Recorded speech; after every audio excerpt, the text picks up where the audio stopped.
Un employeur a-t-il le droit de verrouiller l'avenir de son employé? C'est pourtant ce qui se passe dans beaucoup de contrats. Vous signez une clause, ce qu'on appelle la clause de non-concurrence, c'est-à-dire qui vous empêche à la clôture du contrat ou à la fin du contrat, que ce soit volontaire ou même non volontaire, de travailler dans le même secteur, dans le même domaine, et donc vous êtes complètement bloqué, vous êtes verrouillé à cause de cette clause. Alors la question va être de savoir, est-ce que vous trouvez ça légitime? Est-ce qu'on peut accepter une telle clause? En tout cas, qu'est-ce que la halakha nous dit par rapport à ce sujet? Alors c'est intéressant, c'est qu'aux États-Unis, la dernière année, la FTC, ce qu'on appelle la Commission fédérale de commerce, donc qui s'occupe un peu de tous les enjeux qui traitent autour de la concurrence, avait carrément interdit, c'est-à-dire bloqué, rendu un peu invalide cette clause. C'est-à-dire que même si vous signez cette clause, vous pouvez faire ce que vous voulez, vous avez de la liberté du travail, de pouvoir aller postuler là où vous voulez. Et donc, d'ailleurs, la semaine dernière, c'est complètement remonté à la surface, puisque ça a été à nouveau débattu, étant donné que, tout au long de cette année-là, même si la FTC a essayé d'interdire, mais les tribunaux fédéraux n'ont pas du tout accepté, pour eux considérer qu'il y a quand même un sens important à cette clause, une manière de protéger l'employeur. Imaginez que voilà, l'employé il a été formé, il connaît un certain savoir-faire, et puis que du jour au lendemain, il va se dire moi je vais ouvrir à mon compte. Donc les tribunaux n'ont pas accepté systématiquement cette invalidité de la FTC. C'est pour ça que la semaine dernière, ça a été remis, le débat a fait rage. Il y a un atelier qui a été monté pour redonner cet équilibre-là entre d'un côté la liberté de l'employé, la liberté de travail et la liberté de l'employeur.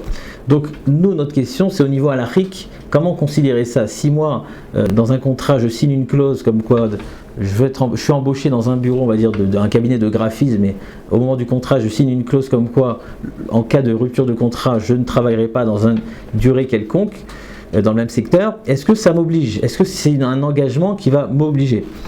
Alors, déjà au niveau de la loi, ce qu'il faut savoir, c'est que c'est pas une clause comme ça qui est quand même structurée avec pas mal de conditions. Évidemment, il y a une limitée dans le temps. C'est une clause qu'on peut imposer pour 6 mois, voire 1 an, 2 ans, très rarement même 3 ans, limité dans l'espace. Je ne peux pas bloquer mon employé d'aller postuler, donc on parle vraiment du même environnement, de la même région. Une autre condition très importante, c'est que c'est pour protéger des intérêts légitimes de l'employeur, c'est-à-dire que sa clientèle, le savoir-faire, etc. Mais surtout la condition que pas tout le monde n'est au courant, mais qui est centrale, sans elle la clause est complètement nulle, c'est la contrepartie financière. C'est-à-dire qu'il ne peut pas m'imposer cette clause sans me donner une contrepartie. Ça sera une contrepartie de 15-20% du salaire par mois pour la durée qui m'imposera de ne pas travailler. Donc très souvent, c'est déjà inclus dans le salaire officiel. Donc ça, c'est au niveau de la loi. Mais nous, ce qui nous intéresse, c'est quel est le point de vue d'Halakhique dans un sujet pareil. Si je m'engage, je signe comme quoi je n'irai pas travailler, je n'irai pas faire ci et ça, est-ce que ça a une valeur? Comment considérer cet engagement-là? Alors, la vérité, ce sujet-là, on pourrait déjà le diviser en deux, c'est-à-dire qu'on pourrait se poser la question même sans parler de clause. D'accord, essayez d'imaginer, je travaille chez quelqu'un, j'ai appris le métier, il m'a formé, j'ai commencé à connaître des clients, j'ai acquis un certain savoir-faire, et puis du jour au lendemain, ou à la fin du contrat, ou même c'est moi qui abolis le contrat, j'ouvre donc dans le même secteur, j'ouvre un cabinet à mon compte, ou je vais chez un concurrent. Est-ce que ça paraît logique, voilà, de fermer le contrat pour aller m'ouvrir rester dans le même secteur et utiliser toutes mes connaissances? Il y a quelque chose quand même alors c'est vrai qu'on connaît le droit à la concurrence, mais là c'est quelque chose qui n'est pas si naïf que ça, d'accord, puisque j'ai acquis un savoir-faire, j'ai été formé, j'ai des clients, etc. Donc c'est une question qu'on pourrait se poser de manière générale, même sans parler de signature de clause de contrat. Et alors c'est pas exactement le sujet de ce cours, mais pour dire 2 mots. D'abord, ce qu'il faut savoir, c'est que la notion de concurrence, c'est une pratique qui est permise dans la halakha. C'est dans le Shulchan Aruch Siman Kuf Nun Vav, c'est basé sur l'enseignement de Rav Huna Bered et Rav Yoshua dans Bava Batra Chaf Aleph Amud Bet, qui nous dit que la concurrence est permise, c'est-à-dire que j'ai le droit d'ouvrir un supermarché collé juste à côté du supermarché de mon ami. Alors même si Rav Huna n'est pas d'accord, ne partage pas cet avis, considère qu'il y a un interdit là-dedans, on possède que la halakha, ça a été statué comme quoi la concurrence était permise. Il faut savoir quand même qu'il y a des cas particuliers. On va interdire, par exemple, si j'abolis complètement, je défais complètement le gagne-pain de mon ami. C'est-à-dire qu'il n'a plus aucune rentabilité à tenir son magasin, c'est plus rentable. ça vaut pas, il n'y a plus de raison d'être à ce magasin, il est obligé de fermer, il y a plus de frais que de rentrées. Donc à ce moment-là, il y aura oui un interdit d'ouvrir ma boutique. C'est-à-dire que je dois toujours avoir ce souci de ne pas annuler le gagne-pain de mon prochain. Donc on peut imaginer par exemple, dans une impasse où au bout de l'impasse il y a un supermarché, moi je joue un gros supermarché à l'entrée de l'impasse. Donc tous les clients potentiels qui pourraient arriver au bout de l'impasse ne vont plus jamais pénétrer. Ou carrément, si moi j'ai une possibilité d'avoir des prix plus bas, inférieurs à celui de mon ami, alors si lui aussi peut les avoir, j'ai le droit d'ouvrir un supermarché, faire de la pub, mettre des prix moins chers, etc. pour attirer les clients parce que t'as qu'à faire la même chose. Mais si lui ne peut pas le faire, j'aurai une impossibilité puisque ça va complètement détruire le potentiel de mon prochain.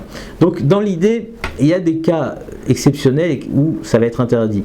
Mais fondamentalement parlant, la concurrence est une pratique qui est permise d'après la halakha, d'après le Shulchan Aruch. Donc si en fin de contrat, d'accord, je veux aller travailler dans le même secteur à côté sans avoir signé de clause, théoriquement, il n'y a aucun problème. Il faut quand même se mettre d'accord que, évidemment, s'il y a un carnet d'adresses ou s'il y a des secrets commerciaux ou une formation très précise que j'ai acquis par l'intermédiaire de mon premier employeur, évidemment, ça, je ne vais pas pouvoir, par exemple, prendre mon carnet d'adresses et continuer à ouvrir à mon compte et essayer de récupérer les clients. Là, on parlera de Gezel. Alors même si vous allez me dire oui mais c'est quel Gezel, il n'y a pas quelque chose de monnayable il n'y a pas de matériel ici, donc pourquoi tu me parles de Gezel? Oui mais c'est quand même, il y a une logique un carnet d'adresse, d'abord c'est quelque chose qui a une valeur, c'est quelque chose qui est monnayable, c'est quelque chose qu'on vend, qui s'achète, et donc c'est vraiment c'est un article, c'est un Mozart que le premier employeur a créé avec les années, avec du temps et du savoir-faire. Donc il y a oui une connotation de Gezel, de prendre ça pour l'utiliser pour moi-même. En plus de cela, on connaît tous la souga de Ania Me'aper Bechahara, donc celui qui va interférer dans la transaction de son prochain qui est en cours. Donc il s'est discuté dans Masreti Ushinun Tet, est-ce qu'il s'appelle rachat, pas rachat, mais même si on considère qu'il y a certains cas où il n'est même pas rachat, là c'est quelque chose de beaucoup plus dramatique, puisque d'abord il va exploiter l'accomplissement de son prochain, parce qu'avec les années il a accumulé ses clients, il a accumulé ses secrets commerciaux, ses savoir-faire, donc j'exploite les résultats, le travail, les accomplissements de mon prochain, donc c'est quelque chose qui est beaucoup plus rameau. Et deuxièmement, c'est que je suis en train de porter atteinte sur son gagne-pain. Donc ça rejoint un peu à ce que Rabbeinu Meir, le père de Rabbeinu Tam, qui est mentionné dans Tosfot de Kiddushin, il dit que si donc Reuven il est là, il a attiré toute une série de poissons à partir d'un poisson mort, l'autre ne peut pas se mettre à côté parce qu'il est en train d'utiliser tout mon malabeur, mon travail et mon investissement. Donc là, on est dans un domaine beaucoup plus c'est plus que Ani Amea Perberhara, celui qui s'interfère dans la transaction de l'autre, mais on est dans quasiment du vol, du massikvul, empiéter sur le territoire de l'autre. Dans la Torah, il y a même une malédiction, Arur massikvul. Donc ça, c'est par rapport au premier sujet, quand on n'a pas signé de clause de contrat. Maintenant, ce qui nous intéresse dans le cadre de ce cours, c'est qu'est-ce qu'il en est quand je signe cette règle-là qui me demande de non-concurrence, de ne pas travailler pour une durée définie, bien entendu, dans le même secteur après avoir quitté, après mon départ du premier employeur. Alors, on a un principe dans la Torah qui nous dit Kinyan Dvarim n'est pas un kinyan, c'est-à-dire que tout engagement doit être accompagné, doit être garanti par un kinyan, par un moyen d'acquisition. Je ne peux pas faire un engagement sur parole et ça m'engage. Pour m'engager, on a besoin d'un moyen d'acquisition. Alors même si le Rambam il nous dit que ça existe, s'engager sur parole, dans Shulchan Aruch Siman Mem, mais la plupart des Rishonim considèrent qu'on a besoin d'un kinyan souda, on a besoin d'un kinyan, d'un mode d'acquisition pour pouvoir statuer, pour pouvoir accentuer, pour pouvoir asseoir cet engagement. Ça c'est le principe de itraivut, d'engagement. Mais ce qu'il faut savoir, c'est que Kinyan Dvarim, ce qu'on appelle, si c'est un engagement qui repose non pas sur quelque chose de matériel, sur une transaction quelconque d'un objet, mais sur une action future, d'accord ? On s'engage de faire ci et ça, de construire, on s'engage de diviser, on s'engage de voyager, on s'engage. Ça, c'est ce qu'on appelle Kinyan Dvarim. C'est un kinyan qui repose pas sur quelque chose de matériel, mais sur de la parole, sur une action future. Le kinyan n'est pas valide. Il n'y a pas de kinyan possible, il n'y a pas d'acquisition possible sur un engagement pas concret, mais sur une action future, sur une action, on ne peut pas parler d'engagement possible. Donc ça c'est le principe de Kinyan Dvarim qui est mentionné dans Bava Batra Daf Gimel concernant deux associés qui se disent viens on fait un Kinyan de faire le partage comme ci ou comme ça. Le Kinyan n'est pas validé puisque c'est un Kinyan Dvarim. Alors même si dans Kinyan Eten, si j'ai dit le mot je vais donner, là il y a une marloquette Rishonim comme statué dans Rosh Mishpat Resh Mem E. La plupart des Rishonim considèrent que ça ne marche pas, mais il y a le Rama, il ramène un avis comme quoi ça marcherait. Mais dans le cas de chez nous où je signe de ne pas travailler, là on est dans quelque chose de beaucoup plus problématique. C'est encore plus loin que Kinyan Dvarim. Pourquoi ? Parce qu'on est dans ce qu'on appelle Itraïout Shlilit, on est dans un engagement négatif, un engagement de ne pas faire. Qui dit qu'on peut s'engager à ne rien faire, à ne pas faire ? Un engagement doit être positif. Même si on considère que Kinyan Eten c'est un Kinyan, mais un Kinyan de ne pas faire n'est pas un Kinyan. Essayez d'imaginer, je ne sais pas moi, vous avez construit quelque chose de manière illégale, et vous voulez que votre voisin s'engage à ne pas vous dénoncer. On dit, viens faire un Kinyan comme quoi tu ne vas pas me dénoncer.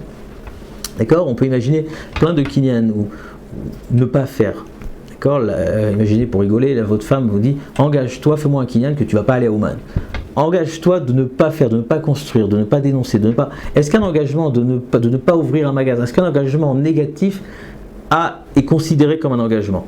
Alors, quand on cherche un petit peu dans les poskim, c'est pas explicite dans le Shulchan Aruch, mais on a le Maharashdam, d'accord, le Rabbi Shmuel d'Imodina, Rav à Salonique, parmi les géants de la génération à l'époque, 16e siècle. Donc le Maharashdam, il nous dit que un engagement négatif n'est pas valide. On trouve pareil dans le Mabit, dans le Divrei Geonim, encore d'autres qui veulent considérer qu'on ne peut pas parler d'engagement sur quelque chose qui n'est pas concret. Alors, ça rejoint un petit peu une idée qu'on retrouve dans le Machan Ephraim Srirut Perek Yutret concernant Srirut Poalim. Dans les accords d'employé-employeur, d'accord ? Si je te demande, je dis à quelqu'un, si tu fais pas ça, si tu fais rien, je te paye. Je te paye pour ne rien faire. Est-ce qu'on peut parler d'engagement en tant que Srirut Poalim, relation employeur-employé ? Ton emploi c'est de ne pas faire. Je veux absolument que tu fasses pas et je te paye. Le Machan Ephraim considère qu'il n'y a pas de Srirut Poalim, il n'y a pas d'engagement employeur de salarié sur une négation, sur le fait de ne pas faire, ça n'existe pas. C'est un Machan Ephraim, donc c'est pas exactement le même cas que chez nous, mais peut-être ça se base sur la même logique qui nous dit que ne pas faire, c'est rien, ça n'existe pas. Et donc on ne peut pas parler d'engagement là-dessus. Alors le Mitrat Pitim, il est collègue sur le Machan Ephraim, mais il y a énormément d'Achronim qui suivent cet avis du Machan Ephraim. Mais encore une fois, le Machan Ephraim il parle par rapport à des salariés. Moi je parle de manière générale s'engager, sans être salarié, m'engager à ne pas faire. Alors on a, comme je disais, un Maharashdam, Mabit, Divrei Geonim qui nous disent qu'il n'y a pas d'engagement à ne pas faire. Donc par rapport, ça a tout de suite une implication par rapport à notre sujet, je m'engage à ne pas ouvrir un magasin dans le même secteur après la rupture du contrat. Oui, mais s'engager à ne pas faire n'existe pas d'après la halakha, même si tu lèves un soudar ou tu fais un kinyan, ce kinyan n'est pas valide. Alors là, on pourrait aller un peu plus loin, c'est qu'on a...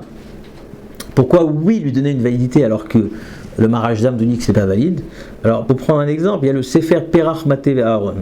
Le Sefer Perach Maté et Aaron, c'est du Rav Aaron Perachia, 17e siècle, donc il était aussi Rav à Salonique, un siècle après le Maharashdam. Donc lui, il nous dit quelque chose de très intéressant, c'est que même si je peux statuer que je ne peux pas m'engager sur ne pas faire, ça c'est si c'est un engagement isolé, un engagement indépendant. Mais si cet engagement il repose, il a un support sur quelque chose, alors le cas de figure dont il parle là-bas, alors il ramène au nom du Rav Shri Ragaon, il me semble, il parle de deux voisins par exemple, ils ont un terre-plein au milieu, et ils s'engagent à ne pas construire sur ce terre-plein parce qu'ils ont peur que ça va faire de l'ombre, ça va cacher le soleil. Donc mutuellement, chacun s'engage à ne pas construire. Donc encore une fois, un engagement à ne pas. Alors le Sefer en question, Perach Maté et Aaron, au nom du Rav Shragon, dit que il stipule comme quoi si c'est un engagement indépendant, autonome, ça ne marcherait pas comme l'avis du Maharashdam qui nous dit qu'il n'y a pas d'engagement autonome. Et par contre, à partir du moment où c'était lors d'une acquisition ou d'un partage, alors là oui, ça peut être statué comme une condition dans le partage. C'est-à-dire que par exemple, on partage ce terrain à condition que personne ne construise. Donc là, le fait de ne pas construire, c'est pas un engagement isolé, mais c'est la condition d'autre chose, d'un support qui est une transaction, un partage ou autre. Donc, a priori, pourquoi ne pas statuer l'histoire des clauses de non-concurrence comme une condition dans une transaction, dans un engagement avec un salarié. Je t'engage comme salarié et à condition que tu ne fasses pas ci et ça, etc. On peut même dire que ça fait une partie du salaire. Et là, par rapport à cette condition, un petit pourcentage du salaire en fonction de proportionnel à cette condition. Tu respectes cette condition, si tu ne respectes pas, je t'enlèverai une partie du salaire. On pourrait imaginer, donc d'après cette logique du Perach Maté Aaron, on pourrait comprendre que cette clause a oui un sens, même si on tient comme le Marashdam qui nous dit qu'on ne peut pas s'engager pour une négation.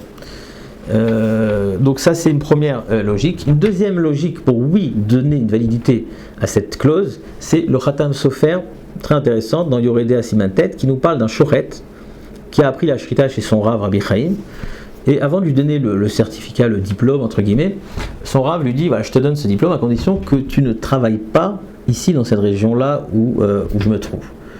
Et donc il reçoit son diplôme et le lendemain il a envie de travailler ici. Donc il se dit bon, ok, j'ai signé comme quoi je travaille pas, mais comment on peut m'obliger à une telle chose? Moi j'ai reçu mon diplôme, j'ai mes compétences, je sais je veux faire la shrita ici. Est-ce que le fait d'avoir signé, ça m'engage ou pas? Et le Khatam Sofer, il dit un chidouche, il dit que je suis obligé d'accomplir cet engagement. Pourquoi? Parce que c'est le salaire du diplôme, c'est le salaire de sa formation qu'il m'a donné. Donc le Khatam Sofer, il va un peu loin dans sa logique, il dit on peut considérer comme un salaire le fait de ne pas travailler. C'est-à-dire que le Rav, il m'a donné une formation, il m'a enseigné la shrita, quelque part je lui dois un salaire. Ce salaire, ça peut être de l'argent, ça peut être une contrepartie de ne pas faire ci et ça. Donc ça c'est comme le Khatam Sofer tranche là-bas dans le cas qui s'est présenté devant lui. Et on trouve un petit peu la même idée dans un Rivash, d'accord, Rivash 14e siècle, des figures de la halakha dans le monde séfarade extraordinaire avant Algérie. Donc le Rivash dans Siman Reshpe, il nous dit que si je donne un cadeau à quelqu'un, je donne quelque chose à quelqu'un, je peux l'obliger à ne pas faire ci et ça. Alors l'exemple, la source sur laquelle il s'appuie, c'est un petit peu la paracha de la semaine. Yitro, il donne sa fille à Moshe Rabbeinu, mais Moshe Rabbeinu reçoit une injonction de ne pas sortir de Midian. Alors est-ce que Moshe Rabbeinu peut dire oui mais j'ai reçu ta fille, ok, maintenant je fais ce que je veux, je laisse faire ma vie. Alors là-bas il a fait la joie, même si le Rivash dit que même si on arrive à dire que Moshe peut se défaire de la joie, du serment, mais il sera obligé d'accomplir cet engagement. Pourquoi? Parce que cet engagement est considéré comme le salaire de ce qu'on t'a donné. Je t'ai donné ça, mais il y a une contrepartie. La contrepartie, c'est quoi? Que tu ne sortes pas de Midian. Donc ça rejoint un peu l'idée de Khatam Sofer où on peut parfois statuer cet engagement de ne pas comme un salaire qui était inclus dans ce que je t'ai donné, ce que je t'ai offert, ce que je t'ai formé, etc. Donc ça, c'est la deuxième idée qu'on peut baser à partir du Rivash et du Khatam Sofer. Et la troisième idée qui est très intéressante, pour moi c'est une grande innovation du Divrei Chaim, le Divrei Chaim de Tzant qui est très connu, qui a beaucoup de psak de responsables sur Rochel Mishpat. Alors lui il va un peu loin, il dit que quand il y a une idée ici de nézek ou d'interdit ou de porter préjudice, etc., l'engagement peut être validé même si en temps normal il n'est pas valide. Alors l'exemple qu'il prend, même s'il est un peu, a priori il n'est pas vraiment en rapport, c'est par exemple sur Gramma. On sait tous que Gramma, je suis dispensé de payer. Si j'ai causé un dégât, pas direct, indirect, je suis dispensé, je suis exempt de payer. Le Mordechai dans Bakama dit que si je me suis engagé à payer, et bien mon engagement, même si c'est un engagement qui de manière générale n'est pas validé, puisqu'il n'y a pas eu de kinyan, etc., mais à partir du moment où il y avait déjà une logique de payer, puisque j'ai causé un dommage, sauf que la Torah m'a dispensé, alors n'importe quel engagement sera validé. À partir de cela, le Divrei Chaim veut dire qu'un engagement sur de la concurrence, c'est validé. Pourquoi? Parce que la concurrence, fondamentalement parlant, c'est quelque chose qui porte préjudice à son prochain. Il y a un côté dommage qui peut être entendu et inscrit dans l'idée de concurrence. Et donc, à partir du moment où je m'engage de payer, je m'engage de ne pas faire, je m'engage, même si c'est un engagement qui généralement n'est pas accepté, mais là, comme on est dans un cercle de dommages ou de porter atteinte ou porter préjudice, cet engagement sera accepté. Alors, pour moi, c'est un très, très grand chidouche. C'est un très grand chidouche parce que d'abord, cette idée de concurrence, comme on l'a dit dans Baba Batra Chafalef Amoudbet, ça a été statué comme quoi c'était permis. D'accord? C'est-à-dire que nous, on tranche à l'Acha comme Ravuna Bered Rav Yoshua. Oui, mais le Divrei Chaim, il nous dit, mais d'accord, mais il y a quand même un avis dans la Gemara qui interdit Ravuna. C'est intéressant, c'est Ravuna Bered Rav Yoshua contre Ravuna. Ravuna interdit la concurrence. Donc c'est vrai que nous, l'Alacha, on ne retient pas comme ça, mais ça reste que dans l'idée, il y a il y a un dommage qui est entendu dans l'idée de concurrence. Et d'ailleurs, ce qui est intéressant, c'est qu'il y a un psagdin Rabbani dans les Padarim, ce qu'on appelle les psagdin Rabbani, donc Khalek Gimel, page 375, celui que ça intéresse. Donc là-bas, c'était devant les trois Dayanim, le Rav Yaakov Rosenthal, qui était à Bedin de Haïfa il y a 70-80 ans, le Rav Adaya et le Rav Rakover. Donc là-bas, il y a le cas de figure, c'était deux associés, donc qui avaient un investissement, qui avait un magasin, et à un moment donné, il y a un associé qui a tout racheté, donc il a racheté la part de son associé. Le problème, c'est que juste après, donc l'associé en question, il a ouvert une autre boutique dans le même domaine et dans le même environnement. Bon, alors là-bas, on va pas rentrer dans les détails, il a ouvert au nom de son fils, etc. Mais donc la question, c'était de savoir est-ce qu'il avait le droit de faire ça. Et dans ce psagdin, il apporte ce divrei Chaim-là. Donc le Rav Rosenthal, il rentre dans toute une discussion à savoir est-ce que la concurrence, c'est quelque chose de problématique qui a été permis ou c'est quelque chose de complètement légitime, de normal, au contraire de... Et donc il dit que ce que dit le divrei Chaim, ça dépend un petit peu de ça. Donc, si on résume un petit peu, on a donné 4 moyens de valider cette clause de non-concurrence. Alors la première logique, c'est de dire qu'il y a une condition sur l'engagement du contrat. Donc, d'accord, dans le droit de travail, il y a un contrat qui est signé entre l'employeur et l'employé, parmi les conditions. Et si tu ne remplis pas les conditions, bah, le salaire est en fonction, c'est-à-dire que je déduirai un petit peu de salaire. Alors apparemment, donc on a dit que c'était basé sur une logique qu'on retrouve dans le Perach Maté Aaron. Le problème, c'est que apparemment, c'est pas vu de cette manière-là, c'est-à-dire que cette clause-là n'est pas vue comme une condition. Finalement, que tu signes la clause ou pas, avec d'autres employés, ils auront le même salaire. C'est-à-dire qu'on ne peut pas statuer ça comme une condition.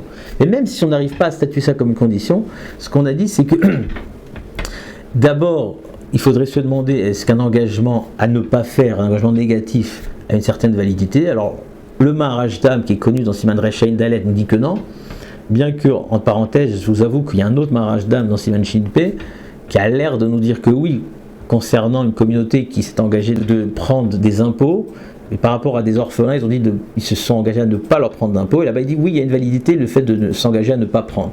Alors on pourrait dire que là-bas on ne parle pas d'un engagement, mais on parle d'un renoncement, d'une mechila, etc.